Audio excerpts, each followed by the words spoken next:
Hello, everybody. Welcome to my presentation, Mind, Body, and Spirit, A Quest for Confidence and Connection.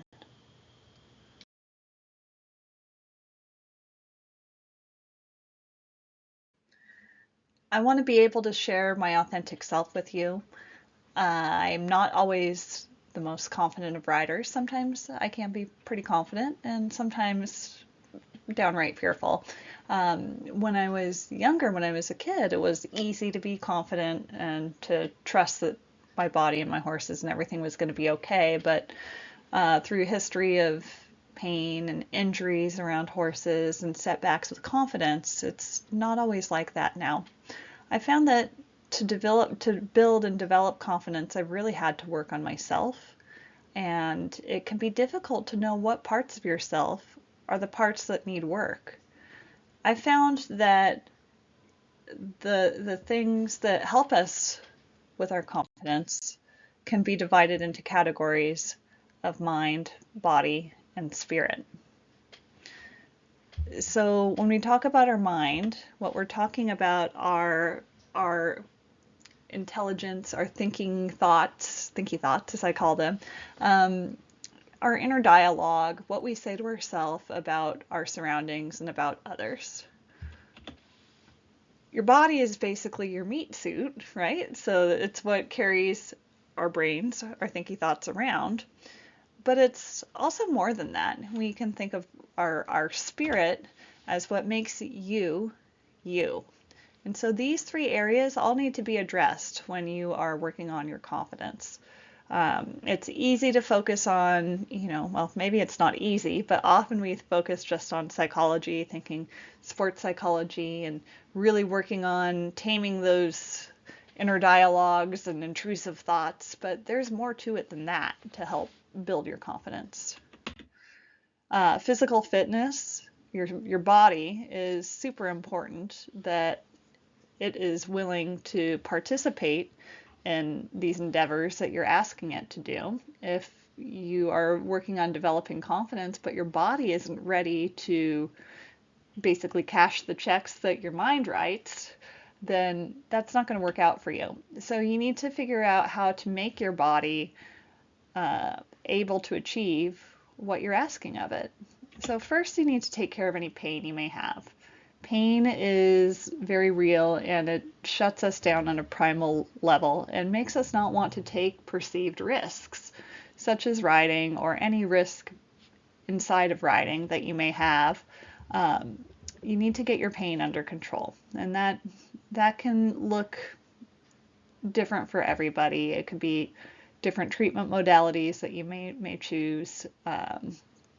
That's something that I think there's a lot of guidance on in the world. You also need to work on your strength. The strength is super important because what we're asking of our bodies may not be physical feats of strength, but we are looking at isometric movements that need to be strong and coordinated, because when we're working on our confidence, it's important that we're in balance. And when I say in balance, I basically mean that we have the ability to correct ourselves when we get out of balance. And that's where the strength comes in, is being strong enough to quickly get back into a more balanced position should you need it. And flexibility is also something that is important to get back into balance, that you're not going to run into a limit on your range of motion. You're not going to be inflexible so that you end up breaking instead of bending. And then finally, working on your balance is super important. And that's all this stuff should be done off the horse before you try and do it on the horse. So I work with an equestrian fitness trainer. He helps me, and I'm happy to share his information with you. But he's helped me a lot in these three tenets of strength, flexibility, and balance. The pain management I have to work out with myself and my doctor. But these things are crucial for being able to advance, for your body to start to be able to cash the checks that your mind is writing so that your body can do what you're asking of it. Now, we have talked a bit about our mind and our thinky thoughts and the sports psychology. One thing that's important is to make sure that you make time to calm yourself every day. It may seem like it's not worth the time, that you can do it while you're doing something else, but you need to hold space for that. You need to make sure that you give yourself some quiet time. You can start off once a week, but work up to doing it once a day. Only has to be 10 minutes or so, but you need to find time and space to exercise the way that to exercise your mind going on break, basically, to curb those intrusive thoughts, to be able to quiet it down, to be still, so you can practice having it be still for when you are on your horse and you're needing to tone down some of that internal dialogue that's not going to serve you. It's also important that we make sure that we express gratitude, not just for those around us, our horses, the people that help us, but also for yourself. One thing that's helpful to calm your mind is to express gratitude and have a genuine feeling of gratitude for all the important work that your mind does for you and your body. You're amazing, right? The thoughts you have, the creativity you have, the ability to juggle many tasks, those are all things that your mind helps you do. And we need to be grateful to our minds for being able to do that for us. So to help our mind quiet down, float up that feeling of gratitude to your brain. Thank you for letting me do all these amazing things, be creative, manage myself, manage others, and have all these important executive functions, taking care of all of that for me. Thank you, brain, for that. And then having that space that you've created, the gratitude, and then you can take that into meditation, which will help soothe your mind, and then also helps us get into our own body and to our spirit. So a lot of us have neglected to feel our bodies because we end up so wrapped up in what our brain is telling us and our thinky thoughts. We don't take the time to experience what we're feeling in the world, and what we're trying to do when we intentionally feel our body is to shift away from our thinky thoughts and start to feel the sensations that our body is giving us. How often have you felt like you were clenching, have you noticed you were clenching a muscle only to wonder, how long have I actually been doing that clenching? For me, I clench my jaw sometimes. Sometimes it's my feet, my hands, lots of things, lots of places in your body that you might unintentionally be clenching or tensing. But we need to get back to our bodies where we develop awareness of that. And so one technique to help us do that is we need to put our intention on our breath, the ability to feel the air as we breathe in through our nose and out through our mouth. And we're going to use a technique called box breathing, where we breathe in through our nose for, let's say, 4 seconds. And then you can breathe out through your mouth also for 4 seconds. So we bring a symmetry to the inhale and the exhale of the oxygen moving through your body and out. So to start feeling our body, we're going to start with a small part of our body and expand from there.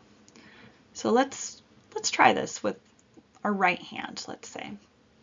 So I want you to start to put your awareness into your right hand. I want you to think of your fingers, feel your fingers, and feel the way the skin on your fingers wraps around the tendons and the ligaments and the bones, connects down into the palm of your hand. Notice the sensations you can feel within your hand and outside of your hand. Are you touching something?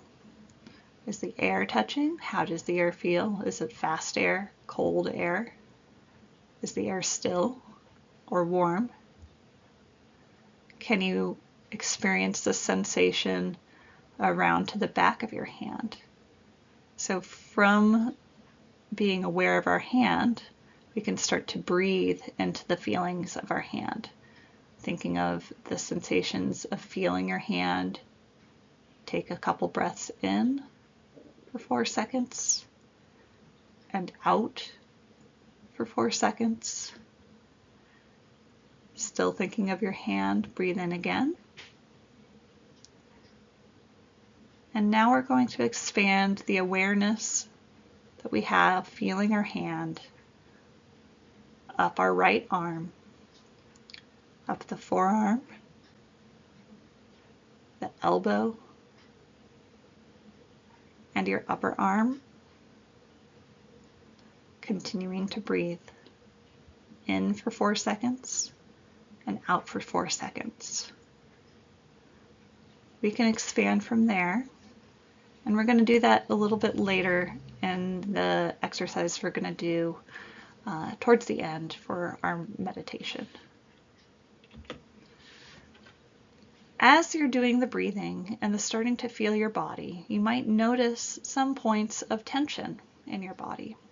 They might represent emotions, but they also might represent pain points. And it's important that you breathe into these points, that you spend some time feeling them to try and determine what they are. Not with your thinky brain, just breathe into them. Think about your breath directing into these points and see if they get any better. And as we're talking about our emotional check-ins that we're doing and breathing into it, experiencing the emotions rather than shutting them down, we're also going to start working on our energies that you may have. So when we're talking about energies, we're referring to both the internal energies that are inside your own body and the external energies, which are feelings you get from those around you and your environment. I like this picture because it shows the stillness in somebody who's, she's looking at her phone, but she's very much in her own space and doesn't seem affected by the busy nature of the folks moving quickly past her. Some people can do that, and other people can't. Some people have a hard time in situations where other people have increased energy. You might feel that contagious feeling of energy when you're in a crowd. That might energize you, or it might freak you out. We're going to talk about how to be able to center back into your own body and be able to filter that other stuff out. So when we're talking about our internal energy, a really good way to think of it is through chakras. I like the image of the chakra. I find that it's super helpful in figuring out how to move your energy up and down, which influences your horse and influences the people around you and influences yourself, but to have an idea about where the chakras are and what they represent and how it can relate to your spirit, which is also known as prana or chi, and help you with emotional congruence. So let's talk a little bit more about chakras. It's important to note where they are for when we're going to work on our meditation and feeling our own body a little bit later. So I like to start down at the bottom at the root chakra, and that is the energy that's swirling around kind of in your perineum in that area. And then we have another chakra called our sacral chakra. That one's centered just below your navel. And then you have your solar plexus chakra, which is sort of just below the rib cage. I think of it near the xiphoid. Then I think the most powerful chakra, your heart chakra. Then your throat chakra. This is where I carry a lot of my tension. Finally, the third eye chakra, and then the crown chakra at the top of your head. Now, in this diagram, I also have included the brachial plexus chakras, which are something I learned about in a book called Riding with the Chakras, which expressed the idea, well, I think it's not just this book, but there are chakras all over your body. The 7 that we're used to seeing on our midline are the major chakras, and then there's minor chakras all over as well. The brachial plexus chakras are important for us as we're working on our riding and our feeling confidence. We'll refer back to them and just being able to acknowledge where they are and be able to make sure they are feeling uninhibited as we're working on feeling our body and managing our energy. Now, we also have the sensation of being grounded, meaning that you feel like you're connected with the earth. Our root chakra helps us with that. It's a lot of times when we're trying to get grounded and to feel like we're coming within ourselves, it can be helpful to feel the earth, either with your hands on the ground, your feet on the ground. Some people even go as far to take their shoes off. I've certainly done that to experience the connection with the earth. And then also the connection up to the sky, because we spend a lot of time moving through air, and so we want to make sure that we're feeling connected to the atmosphere around us. Down at the bottom, you can see some of the human energy fields. So not only do we have energy that moves within our own body, but we also have resonant and vibrational energy that expands past us. And you can measure this. The HeartMath Institute has done quite a bit of measuring of that, but it's the frequency of the vibration that we emit, and we're able to through our own chakras, through our own energy and our management of our energy, we can adjust the frequency of what we're projecting. And that can help us in our relationship with others, with horses, and also with our relationship with ourselves, since a lot of times we attract what we vibrate. So I spoke a little bit about emotional congruence earlier, and that was something I didn't understand for a while. But basically what emotional congruence is the absence of faking it until you make it. So for horses, they can tell if you are faking being calm when you're not calm on the inside, and it freaks them out. And so this is why you can project an appearance of calmness, but if you're not actually calm, you're not emotionally congruent. And the horses, they know about that, and they're not going to be in a position to be trustworthy and relaxed around somebody who's displaying counterfeit feelings. So for that, we need to make sure that when we have an emotion, you can speak up and name your emotion. You can say, I'm feeling scared right now. You don't have to be trembling.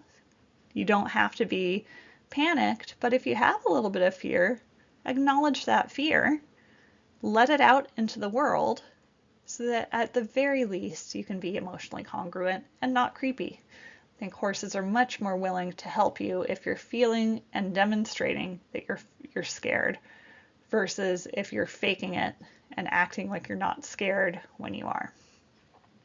So we've covered quite a bit of ground here. We also need to take into account how we respond to external energy, whether that's from horses, the ones we're working with, or the ones that are in our environment. We know that horses respond to external energies quite a bit. You can tell when they feel tense because the situation changes, and they can respond to another being's energy. And in fact, that's how they communicate with each other, and how they act as a group is response to energies. External energies might also be the environment of you're in. I know I've been in situations where I've been around other people that have been doing not so nice things to their horses, and having the energy from that group, how to manage that in respect to keeping the energy I want in my own body. It's also important to notice how our environment, the trees, the plants, the air, the rocks, everything is connected, and we can say we're all connected, but there is actual evidence of that connection. An example is the mycelial network, which is the way that mushrooms communicate underground with each other. We see this with trees, I think notably in Africa with acacia trees. They can release a toxin that makes their leaves taste bitter after they've been chewed on by some giraffes, and then the giraffes walk away. But the next 2 or 3 trees are also still bitter because the first tree has communicated via the root network, mycelial network, that there is a threat coming, and that their roots transmit that energy to those trees, and their leaves turn bitter as well. So the giraffes have learned that when acacia trees turn bitter, that they have to go like 4 or 5 trees down. So we can see it there, but that exists everywhere. We have where we can see it in the earth, but we can also feel it and the energy around us. It's like when you can sense somebody coming before you see them.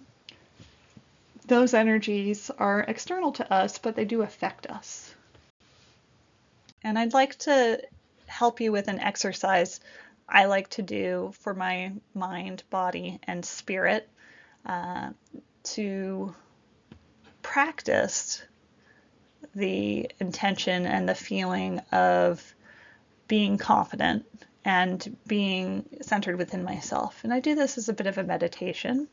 And so I'm going to invite you to meditate with me as we walk through what I like to do to help set myself up to be congruent and confident and in a position to be receptive of what the horses have to give me, receptive to the communication and the connection I have with other people and with horses, how I want to feel, how I want them to feel around me.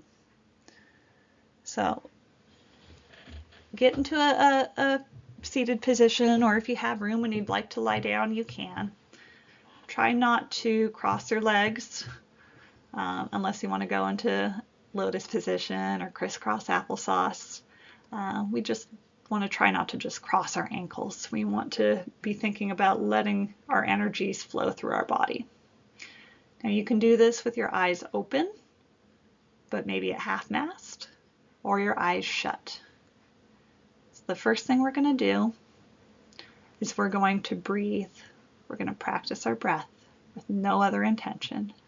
We're going to do 3 breaths, in for 4 seconds and out for 4 seconds.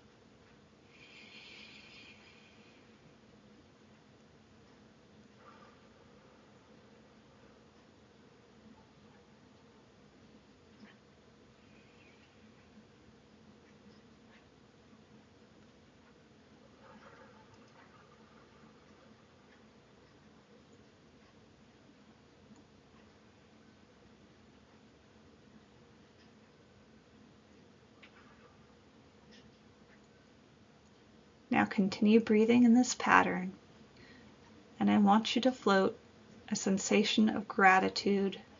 You can think it in words if you like, but give thanks to your incredible brain and all that it does for you. Once you've thanked it, invite your brain to take a break. You might think that the thinky thoughts are going to leave your body with the brain and just sit next to you. It doesn't need to go far, but it does need to have the image of leaving your body. Now we're going to bring awareness into your body. We had that awareness in our right hand earlier. Let's see if we can find that again and then expand it.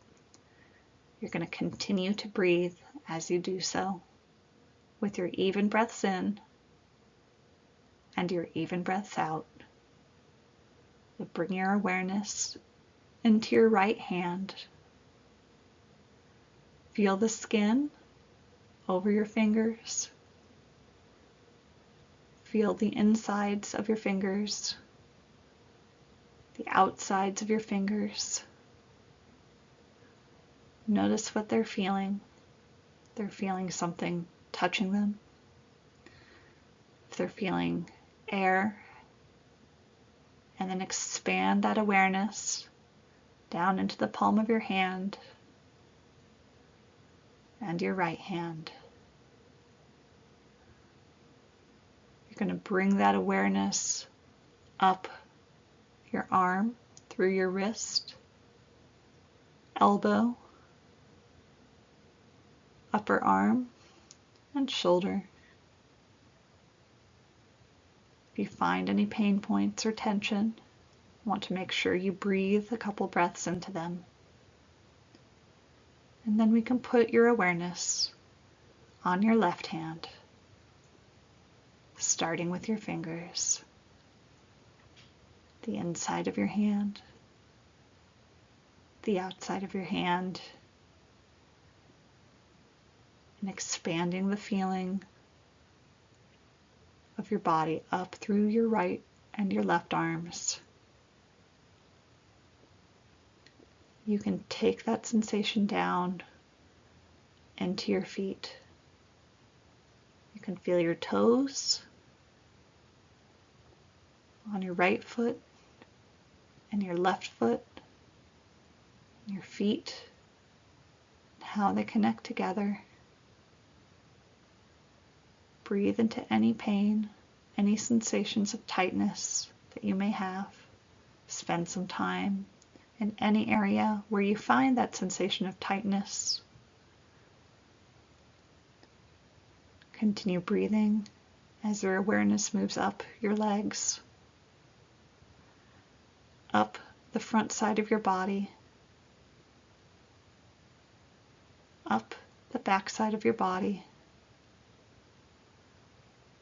over your head, around the top to your face, the muscles in your face. Continue breathing. Let those muscles feel soft. Breathe into any tension, any tightness, any pain you might encounter in any place in your body. Breathing into your throat and back to your heart. Adjust yourself if you need to feel tall, to feel wide, to take up space. Open your toes, open your fingers, and feel the expansion. We're going to bring our awareness and our energy and our breathing into each one of our 7 main chakras individually. We're going to start at the bottom at your root chakra. Notice any tightness or other feeling you may have there. You'll want to stay with that sensation until it releases. Feeling the breath in and out. Bringing your awareness up to our sacral chakra, just below your belly button. Breathe in and out into that sacral chakra. Stay with it if you need to. We're going to take the energy from our root and sacral chakras and bring it up to our solar chakra, just below the rib cage, staying with any tension you may have, breathing into it.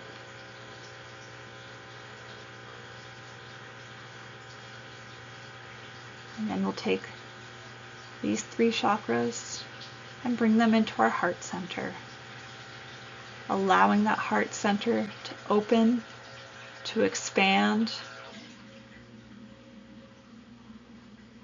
to receive energy, to let energy pass through you, to absorb the good things and let the bad go right through. Feeling any tightness you may experience there. And then we're going to move up to our brachial plexus chakras, located under our collarbone on the right and left side. You can feel the relationship to the heart chakra and expanding them away from each other, allowing them to have their own independent energies, and noticing any symmetry or asymmetry between the sensations you have there. As we take all of our chakras that we've talked about so far into our throat chakra, breathing into the throat chakra, noticing any tension, any sensations, any restrictions as we breathe in and out. Allowing our energies now to flow up to our third eye chakra between our eyebrows. Feeling the energy as it moves from the bottom of your body up to your third eye chakra, and then finally into your crown chakra.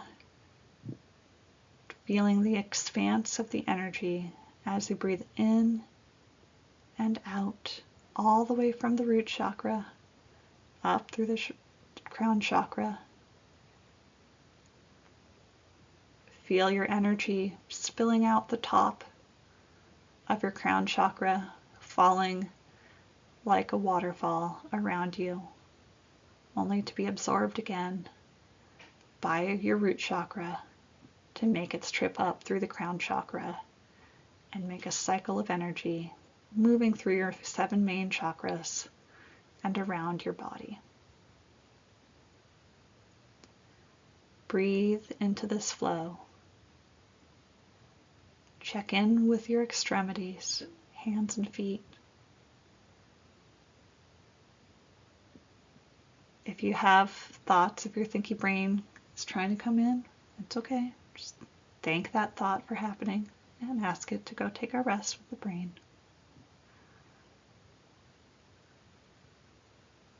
From here, we're able to project feelings of love and gratitude. So think of someone you love. Could be a person, could be an animal. And radiate love, kindness, and health from your heart to this being that you love. And breathe into that.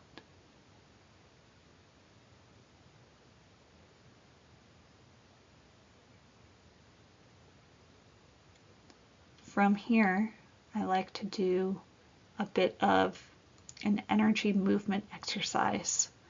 Now that we're very present in our body, we're feeling our feelings, we have our chakras moving. Let's practice moving our energies in a way that changes the frequency and the resonance of what those around us feel. So we're going to breathe down into your root chakra. Feel grounded. Feel your energy come down. Very still, very quiet, very relaxed.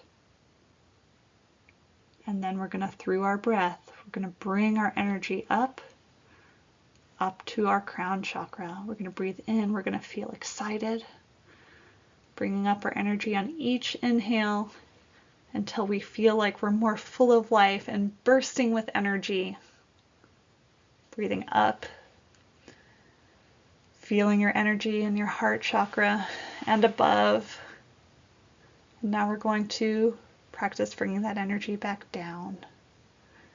Exhaling down, bringing your prana and your chi, your spirit back down into your root chakra on the exhales. Feeling more relaxed more mellow. We're going to do that again. Bringing up your energy on the inhale. Your cup of energy is growing more full, more buoyant as we grow up, and let the energies come out through the top of our head. We stay in this position, holding our energies high, feeling joy. And now we're going to bring the energy back down again. We're going to get a sinking feeling.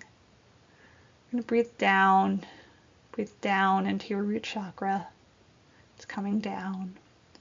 Your body is settling, melting. It's free from tension. Check in with your extremities. Feel the front of your body. Feel the back of your body. Feel your head and your face coming into a posture of relaxation.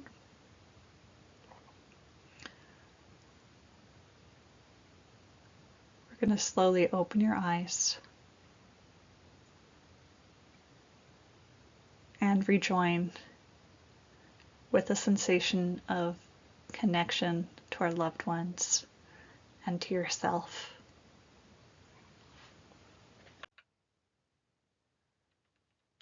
So when we're working on our confidence and our connection, it's important that we have a zooming in and a zooming out approach.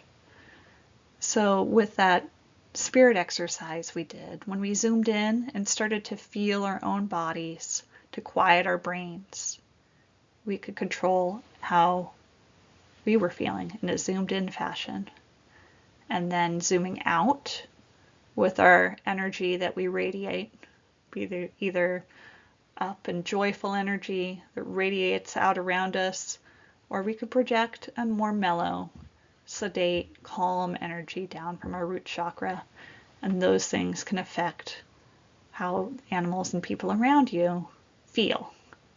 So if you're working on your horse going faster, gaining more energy, now you have a tool to be able to bring your energy up. And horses, the way they are, is they match energies, and being able to influence your horse from your energy, like it's an aid. It really should be an aid just as much as using your leg or your hand, but being able to use your energy up or your energy down to influence your horse's energy. We can also think about noticing the energies of the environments around us. If we're in a stressful environment, we can open your heart, project love, and let any of the stressful energies pass right through you, like a wind tunnel. Think of like a cave with smooth sides. The negative, the stressful stuff, that's just going to pass right through. It's much easier to think about allowing the energy to pass through you rather than trying to create an emotional force field and block the energy. So we let that energy pass through. And along with that, we can think about letting any of the joyful energy, any of the calm energy, we can breathe that in and stick it to ourselves, and letting that kind of energy stay and help to fortify us. You want to make sure that as we're working on our connection, you do want to take care of your mind and your body as well as your spirit, making sure your body is capable of doing what you're asking of it, and that your mind is free from encumbrances and able to quiet down enough so that you can feel and you can experience energies and changes of your energy within your own spirit. You can find moments to connect with others, be it humans, be it horses, other animals, through your breath, through your energy, through genuine listening and feeling and empathizing with the creatures around us, and also finding time to empathize and connect with the emotions and the sensations that are coming from yourself. So this type of work has been what's been helping me a lot with my writing and my confidence, is to be able to take moments, take the tools I get from my spirit exercise and be able to apply them if I'm feeling tense. Do any of those things on the back of a horse. Even if you feel like you only have a moment, you can breathe into one of the chakras you want to help you, whether it's your heart chakra, your root chakra, your solar plexus, brachial plexus chakras here. You don't need to remember the names, just need to know where they are and think about breathing into them, feeling your expanse. If you need to feel more joyful, more energetic, or conversely, more relaxed, more sunken, more grounded, you can feel all of those things to connect with yourself and to connect with the environment and the creatures around you. Thank you for listening to my presentation. I hope you find the way to confidence and connection by making sure you take care of your mind, body, and spirit.